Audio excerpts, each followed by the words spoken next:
Good evening, good morning, good afternoon, folks. Welcome to part two of Career TV, part of the Alumni Association gift of learning for our alumni and new graduates. My name is Larry Isles.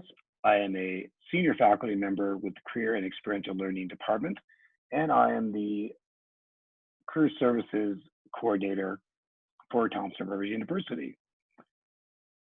Welcome to Career TV. Hello. Today I'm going to be talking about some career tips and advice for the pandemic. So pandemic career tips. Certainly tips I never thought I'd be providing as a career practitioner. And that is something to consider in all of our careers, how you have to be resilient and move with changes and be aware of the changes and how it may affect your career choice. But for now, we're going to review some tips for the pandemic. And following this in YouTube Live, there'll be an opportunity to join in a conversation and chat as well. So looking forward to seeing everybody after this presentation. Just going to share my screen. So tips for the pandemic, career planning. As mentioned, I am Larry Isles with the TRU Career and Experiential Learning Department. This is my favorite quote. In my own class that I teach, I talk with students about this. Don't ask students what they want to be when they grow up. Ask them what problems they want to solve and what they need to learn to be able to do that. In the past, we've tempered focused on what do you want to be? What job title do you want? What's that name of that job? And you get that from parents and friends and even professors. What's your job? What's your job going to be? Hey, what do you do? What's your job? What this quote does is it changes that paradigm to what got you interested in your program of study? What did you think you could change? Maybe you have worked with someone in the past in a future career role and you thought, you know what? I like what that person does, but I could bring something new for it, or I could change a part of that career that would make it different for other people. So what this quote says is, at the beginning of career planning, maybe don't focus so much on the job title, which is part of it and realistic, but think about, is there something in the world or in a smaller version of the micro ecosystem that you have around you that you want to change? And then you start looking at where are the jobs that fit within the model that I want to change. To use my own example, I was a student in high school, and not the best student, and I tend to sit in the back of the class. And I really like those teachers that reached out to us in the back. The straight A students, they pretty much took care of themselves. But the C's, you know, we need some extra help. Not that we weren't bright, just different motivational levels. The teachers that spoke to us really motivated us. So what I wanted to change when I became a teacher was to speak to the C students as well as the A's and B's and D's, but also to really focus on the students who are interested, but maybe academically didn't look like they were as engaged, but they were. So what I wanted to, problem I wanted to solve is how to engage the C and C plus students, etc. And now the job to do that was to be a teacher, K to 12 or now in university. So think now on your own, as you're listening to this, reflect on when you first started thinking about education, was there something that really got you passionate about that you wanted to change? And then you can look at the jobs and the job titles that might be attached to those bigger concepts, and it might surprise you what you find out. But for today, that's a bigger topic for another day. For today, we're going to talk about how to prepare for what career planning in a pandemic. This slide here, what it represents is what has changed in the restaurant tech ecosystem in the past year or two. Why I'm showing you this is even before COVID, things were rapidly changing and the career planning was changing with it. This slide represents all the different types of software and apps available just in the restaurant tech industry alone. This one small sector of our labor market.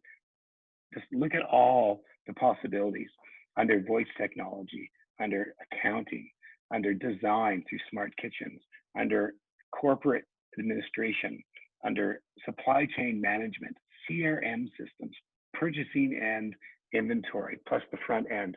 We tend to think about restaurants as our server and maybe the restaurant uh, chefs, but there's so much more in the restaurant tech ecosystem. It's an entire career cluster all by itself that needs highly educated people to be part of. We tend to look at restaurants as menial positions, but they're not. This slide represents that. So as you reflect on, is there a big problem in the world you want to solve, or a micro problem in your own ecosystem? Think about as well as technology is changing things rapidly, especially in the times of pandemic.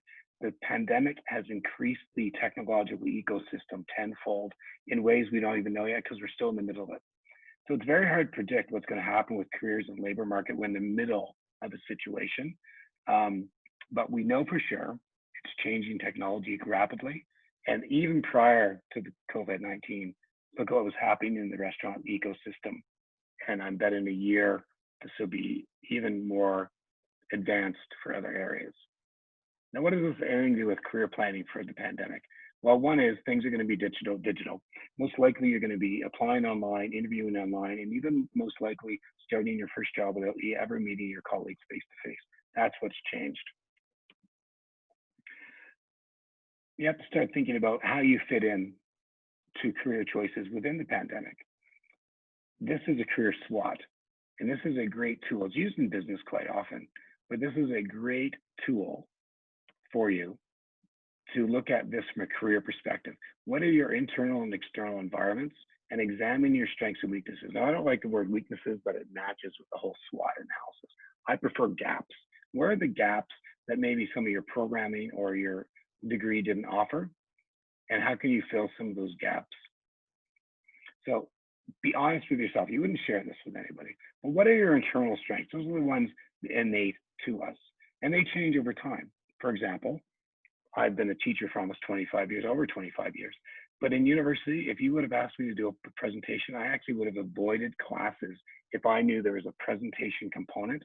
I was so nervous about talking. And I can't believe now, when my teachers probably be shocked to find out that I teach for a living and give public presentations. So my strengths had changed over the time. Some would say this isn't a strength now, but better than it was when I was 30. Weaknesses, I prefer gaps. Where are those internal gaps? And these are around career gaps. One way to determine your career gaps is to look at 100 job postings. This takes a lot of work, but you have a little time that maybe right now, if you're looking for career change or something different. Read 100 job descriptions of the area that you think you might be interested in, and then start analyzing those, critically thinking about them, deconstruct them, and think to yourself, are there any gaps of items that keep coming up over and over again in these job descriptions that I don't have? And then you have to ask yourself, how can I fill these gaps? Right now, it's a great opportunity to take a lot of free courses and free work, not only through programs like LinkedIn Learning, but there's a lot of MOOCs and free certificate and micro-credentialing going on in the ecosystem to help fill some of those gaps. But you have to do the analysis first. Some students will take the wrong course and find out the marketplace doesn't want that anyways. But a way to find out those internal gaps is by doing an external review of many, many job descriptions and building a pattern. The next thing you want to look at is your external opportunities in your career field. External meaning opportunities you have no control over. So people in the restaurant tech industry, that's exploding right now from a software perspective. That's an external opportunity for people in that industry, especially if they're skilled in the business admin, international business, supply chain management, IT, etc. And finally, you want to look at threats in your career field. External threats and external opportunities are those that you have no control over. However, you have to mitigate and do some planning. Obviously, the one right now is the pandemic. That's a major threat to many career fields, but it's also opportunity. So the next thing to do is reflect on where are there opportunities in your career field. If you're struggling to attach yourself to your career of choice right now and you've been graduated for 6 months to a year or maybe longer, you need to look at the gaps based on some analysis, but you also have to look at the threats in your career field, and your career cluster, we call it a career cluster, should be very broad. My career cluster is very narrow. I've been teaching for 25 years. If I were to apply for new jobs, it would probably be an instructor in post-secondary or maybe in high school as a career counselor. But when I started out, my career cluster of education was huge. You have to make sure at this point in the pandemic, your career cluster is quite broad. And then as you get more experience and specialize, it will get more narrow. But I do find some students are really narrow in the type of job, one type of job, and one type of company. It's in a pandemic, and with all the layoffs and labor market shifts that are happening, there's some positive things happening, but there's some downsides and some reduction in the labor market. Your career cluster has to be quite large. So reflect on technology, reflect on the gaps that you can fill now, and reflect on how both the external opportunities and external threats will help you manage some of the labor market issues in the pandemic. So here's some tips for pandemic career planning. Develop leadership skills. These are really important. I'm going to go through these one by one. Adapt and stretch. I like this one. Stretch. Be flexible. Take a yoga class. All seriousness. That's stretching your career cluster. Increase your critical thinking skills. This is so important right now. And critical thinking skills aren't just analyzing and research, but in an environment where I'm working with employers through email and through Zoom calls like this, what are my critical thinking skills? When people are talking to me through email, are they saying what they mean to say? Or is there something being read between the lines that we might be missing because we don't have body language and other cues that are very important in communication? Next one is be tech savvy. So important now to keep up on all the new technologies that are available, especially around project management software, because that's a big part of online work currently. So having some expertise or having some extra courses in project management would be really important. Be conscious of your social shadow. Be conscious of social career resiliency. And I'm going to come back to each of these. Communication tips. Be really strong on communication, especially be aware of this type of communication and email and text communication. Creativity. How creative can you be during the pandemic? If I was interviewing in a year from now, I would ask candidates, what did you do during the pandemic? What did you do during COVID? What innovative, cool thing did you do during COVID? No, me, I just been watching Netflix like everybody else, but I'm not looking for work. So you want to think about that as well. Innovation. What innovative, along with creativity, what innovative thing have you done during the pandemic? I would ask that question. And I bet if you were hiring right now, you would ask it too. And virtual networking. How well have you been able to get in some networking in a virtual environment? Let's walk through these. So develop leadership skills. If you're on campus, you could start a club. If you're on campus, off campus, you could start a community of learning in your area. You could start a virtual group. LinkedIn alone provides many opportunities to start a virtual group. You could start a job club. Maybe there's other alumni in your field that is also struggling to attach themselves to the labor market right now. You could start a job club. Someone from the career department would help you with the job club model. As an alumni, you have access to the career and experiential learning department forever. We couldn't lead the job club for you, there's many of them, but we could help you get started on a job club with other people in your field that might be struggling attached to the labor market. Offer to lead a project or club. So offer to lead a project. On LinkedIn and other media, could you say you're available for volunteer to take on volunteer projects in some capacity? In your own ecosystem, your smaller community, Kamloops alone and every community has some version of an organization like Volunteer Kamloops. We have Volunteer Kamloops. And right now, there's a lot of virtual volunteer opportunities that you can do. And studies show by volunteerism, you expand your network, and that network then becomes a bit of a job labor market network, and then that becomes a bit of a referral recommendation network. And if you're still on campus, volunteering for all of our TRU committees as student representatives is so important, and the skill sets are fantastic. And once again, like, for example, volunteering on the TRU Board of Governors, you meet all the business leaders in town, and they become your future network for career and the recommendations. Adapt and stretch. This is so important. This is Batman. In case folks who don't know, DC, Batman doesn't have any superpowers. He doesn't. He's got some really cool gadgets. He's really smart, and he knows how to adapt without having superpowers. So he's considered a superhero, even though he doesn't have any superpowers. So during a pandemic, your career choice because your superpowers might be limited right now. Your career choices have to be 360 degrees. You have to be able to adapt to what's going on. And you have to be career boundaryless as possible. What I mean by that is don't be bounded by space, by time, by location. You have to be very mobile right now in the pandemic. So be career boundaryless. Be really open to opportunities that you not have considered before, and think about where those opportunities may lie. One example, as I mentioned, doing this is thinking about your strengths and weaknesses, and think about looking for jobs from a problem you want to solve and see where the jobs are. The other way to reverse this is do reverse engineering using LinkedIn. Type in a job title or cluster you think you're interested in, and look at other people's profiles who are already in the system in working. Look at what their first job was, their second job, third job, and look at their progression. And then you click on the companies they work for and see what those type of jobs were.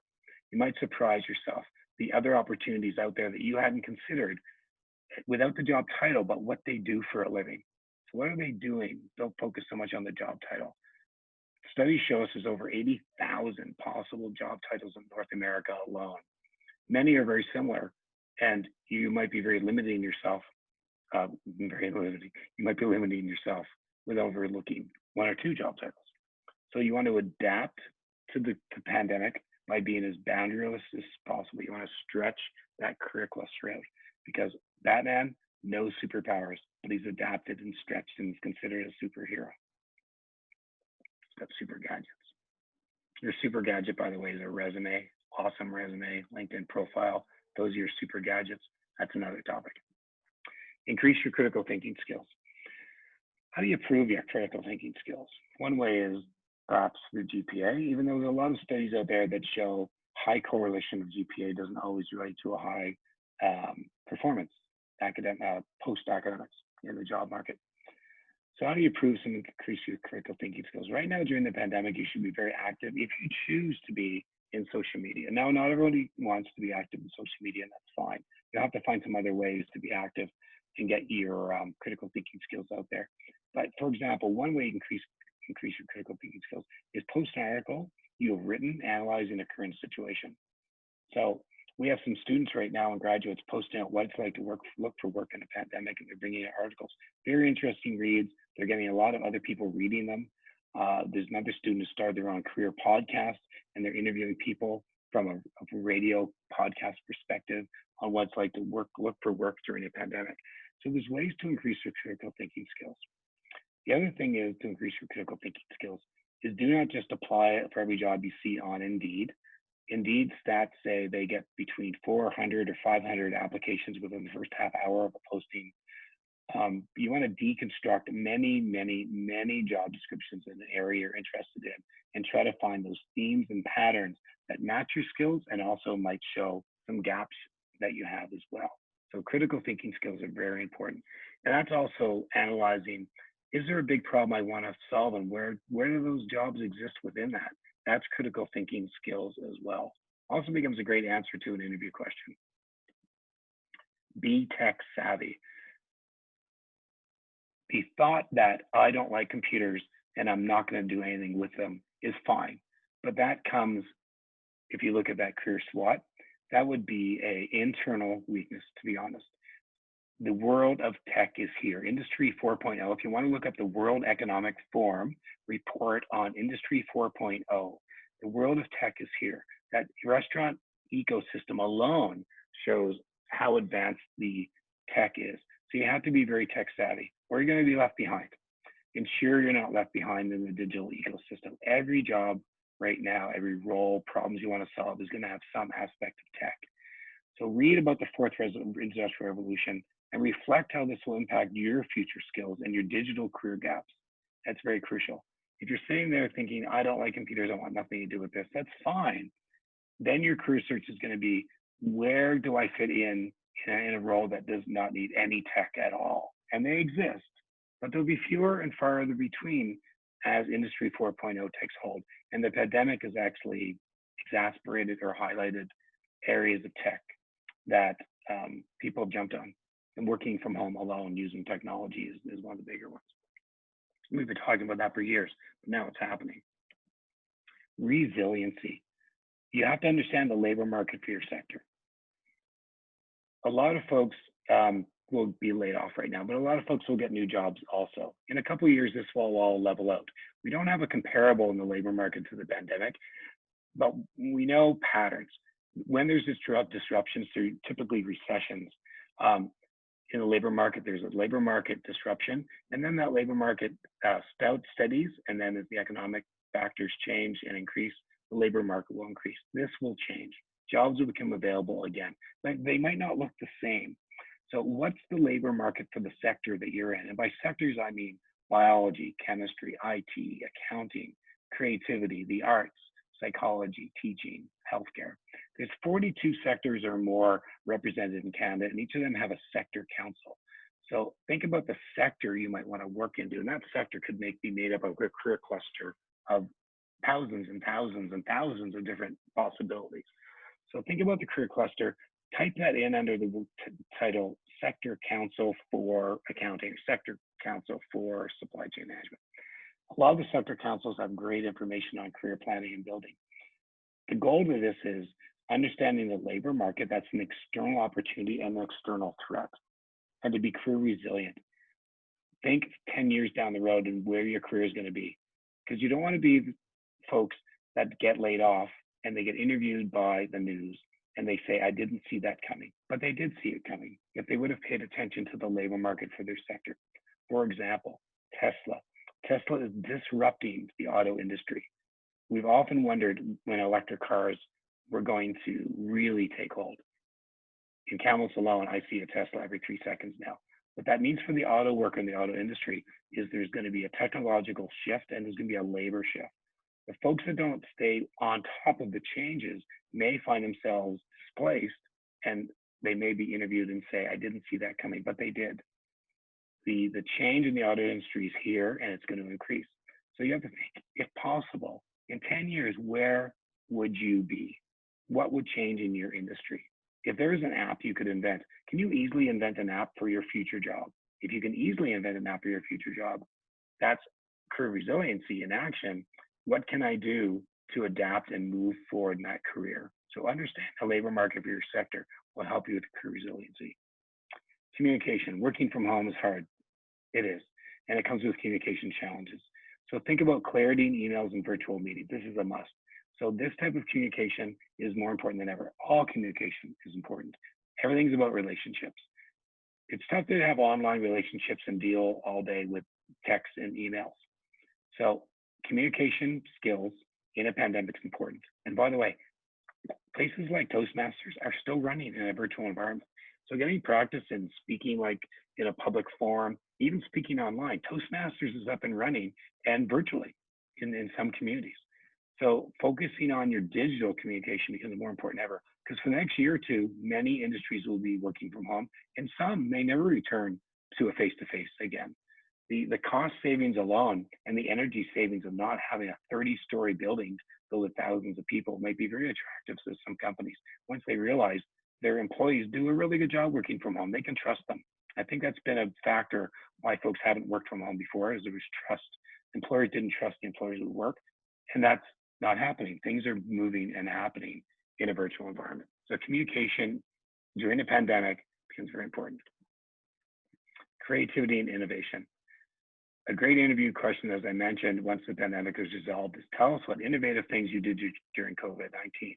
How do you show you have a creative mindset? Think about how you can be creative in your future industry. Now, what things can you develop or grow or take free courses or free online information? Is there a career choice that's not exactly what you wanted, but it's in the realm of your career cluster, and can you start to build toward that? And often there's many free ways you can do this, and micro-credentialing is a big product that's going to be available already with some of the big schools, and you'll be able to offer 2 or 3 week courses and do micro-credentialing. If you're interested in marketing and you really want to get into SEOs and Google Analytics, there's micro-credentials for that, and you can really build that skill set, for example. Social media and virtual networking. How do you meet people in the middle of a pandemic? One is LinkedIn provides really the best way. There's other ways as well.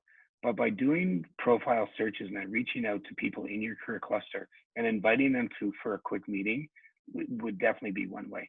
Starting a group of like-minded people or community of practice would be another way, and inviting people in, inviting guest speakers. So using social media to do virtual networking, arranging Zoom meetings like this with people. In the past, you might not connect with someone from Toronto or Ottawa or London, England, or um, New Zealand, but now through Zoom and this technology, you might be able to connect with people in a way you haven't had before. The powerhouse right now is LinkedIn. By using those networks and reaching out and asking people if they had time to connect with you, just ask some general career questions, how they got their start, what's happening in their area, what's happening in the sector. Not asking them for jobs, because that's not polite to say, hi, I'd like to meet you and ask you for a job. But building that network and building the information is about career resiliency and doing virtual networking. So that's one of the best ways to do virtual networking, is using the LinkedIn platform and inviting people to meetings. The other way to do virtual networking is there's so many free webinars in many sectors right now. And there's that chat feature on the other side. Get involved in these virtual webinars and then get engaged in the chat feature as well and do virtual networking that way. Normally students and new graduates wouldn't be invited to a lot of these sessions. You wouldn't even know about them. But right now, most of your sectors you're interested in probably has a free webinar by some association, and these are future employers that you can network with. And also post in social media and be as active as possible, and watch your professionalism. You want to make sure that all your messages themselves, you want to make sure that one is your Outlook is turned off before you do a presentation. But also, you want to make sure all your social media is professional and new things, because you're going to get Googled. Every candidate's going to get Googled, especially now. HR people are working from home like this. They're looking at your resume on their phone. They're looking at your resume on their computer. You know, so they're looking at the resume, but they're not printing them. No one's going to print 1,000 resumes in their home office. So they're going to Google your name because they might have an extra time in their hands. Make sure what they find is current and new. The worst thing is to look at someone's LinkedIn profile and says last posted 2017. That's almost 3 years ago. So make sure if you have LinkedIn or other social media that it's current and you've posted something new and recent about your career, and get involved with networks and groups. As far as Facebook and other social media that are personal and more the fun side of social media, make sure those privacy settings are locked down. We call this your social shadow. Your social shadow follows you everywhere, and you want to make sure those privacy settings are locked down in areas like Instagram, unless you're using Instagram and Facebook for career search and LinkedIn. Many people use Facebook and other areas of Instagram for your private life. They make those privacy settings locked down, but LinkedIn and other things are used for your professional role. Think about the Gmail or Outlook or even my TRU if you're still using that. What's your tagline? I know some students are doing, so I was born in 1962. I know some people might do LarryIsle62@gmail.com. Now that's what it tells the employer my age, and I'm 58. And there is ageism in the marketplace, and there's bias in the marketplace. So watch even your social media taglines. You don't want to set bias up where it doesn't always exist. You want to make sure equity and diversity is available, but there is bias in the labor market as well. That is the tips for the pandemic on Career TV. This session is going to be open up to questions. If you are catching this as a recording, please contact the Career and Experiential Learning Department. We can be reached at careereducation@tru.ca. You can email our department to book an appointment at careereducation@tru.ca. And on the bottom here, you can find me on LinkedIn, Larry Isles, and I can happy to connect with you on LinkedIn as well. So thanks for listening today. Those are some brief tips on how to career plan during the pandemic. As mentioned, one I didn't think I would be given. Nice spending some time with you. Thanks for watching. We'll see you soon. Back to Career TV.